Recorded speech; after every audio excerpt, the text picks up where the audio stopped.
Ya, apa bedanya antara popularitas dengan kebahagiaan? Popularitas adalah ketika orang lain menyukai Anda. Sementara kebahagiaan adalah ketika Anda menyukai diri Anda sendiri. Kalau kita bicara tentang popularitas, tentu Anda akan harus menyesuaikan selalu dengan nilai-nilai yang diharapkan Anda miliki dari orang lain. Sementara ketika kita bicara tentang kebahagiaan, apapun tentang diri kita, kita selalu menerima apa adanya.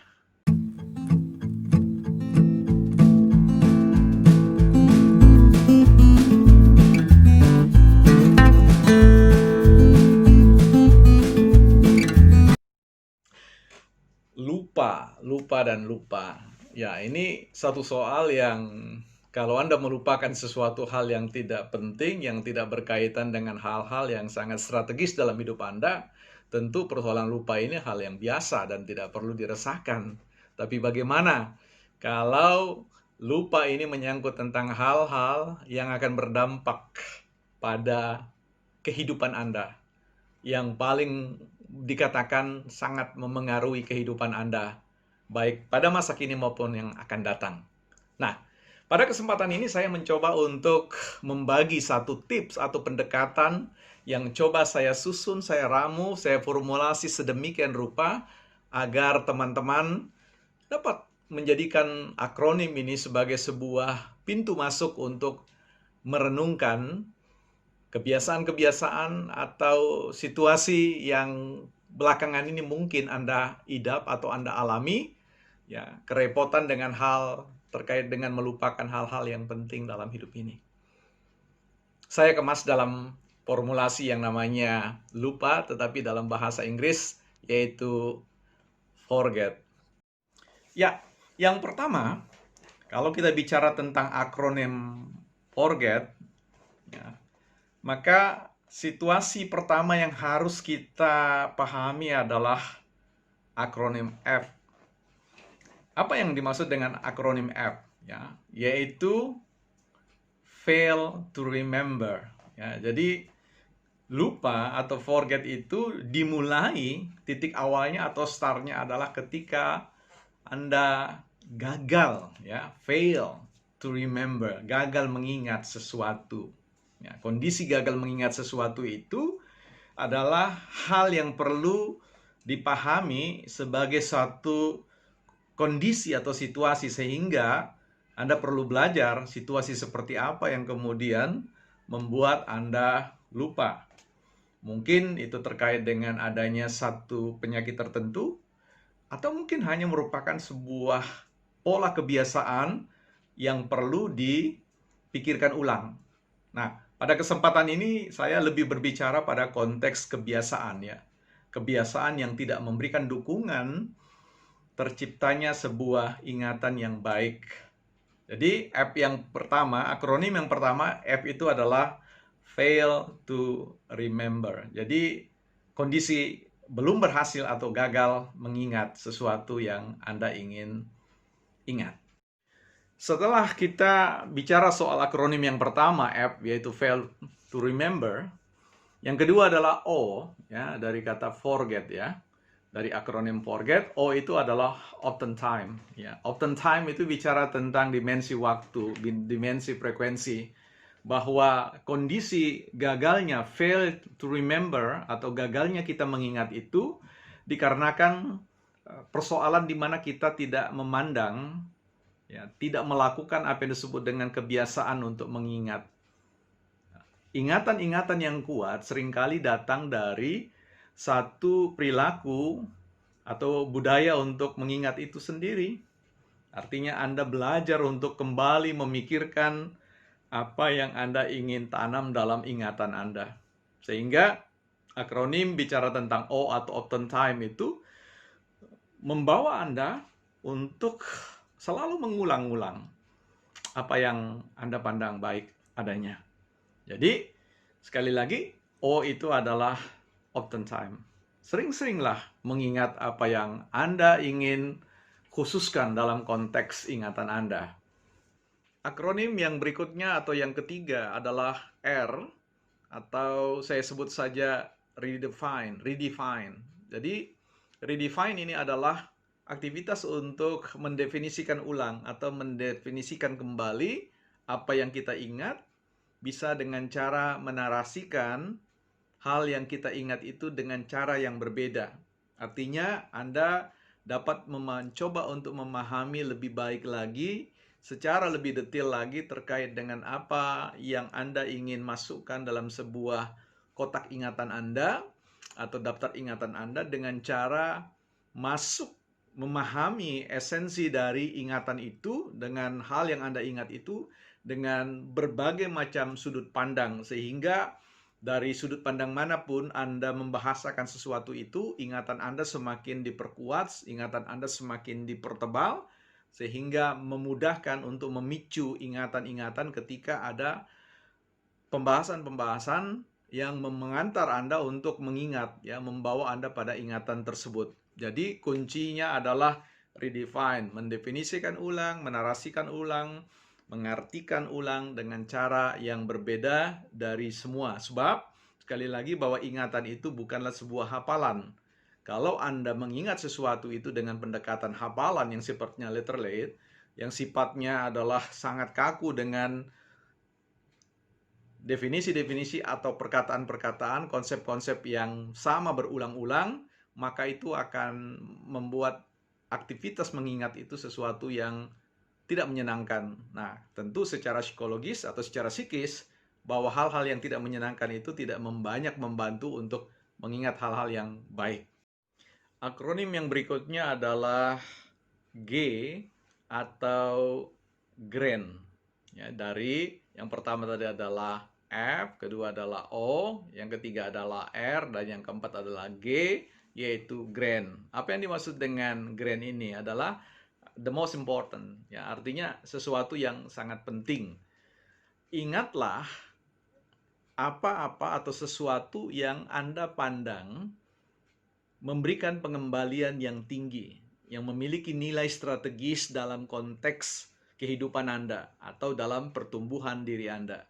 Sebab sekali lagi bahwa tidak ada gunanya untuk melakukan usaha aktivitas mengingat sesuatu yang sesungguhnya tidak memberikan tingkat pengembalian yang tinggi dari upaya Anda untuk mengingat sesuatu yang biasa atau yang penting. Jadi pastikan bahwa apa yang Anda ingat itu merupakan hal-hal yang sangat strategis, merupakan titik simpul dari sebuah pengertian akan sesuatu yang jauh lebih luas, atau titik masuk untuk memahami hal-hal yang dapat membuat kehidupan Anda jauh berbeda lagi. Jadi ingatlah bahwa aktivitas mengingat itu bukanlah mengingat semua hal-hal detail-detail yang sesungguhnya merupakan sebut saja sebuah common sense atau pengetahuan umum. Jadi harus merupakan hal yang sifatnya specific knowledge, ya, atau specific information, sesuatu yang memberikan informasi yang khusus dan memberikan nilai tersendiri bagi hidup Anda. Jadi pastikan bahwa Anda tidak menghabiskan waktu, memboroskan waktu hanya mengingat hal-hal yang sesungguhnya tidak perlu Anda beri perhatian jauh lebih intens lagi. Kita melangkah ke akronim atau huruf yang lain, yaitu E, ya, dari F, O, R, G, dan E. Sebelum kita bahas tentang yang T-nya yang terakhir. Apa yang saya ingin sampaikan, E di sini adalah elaboration.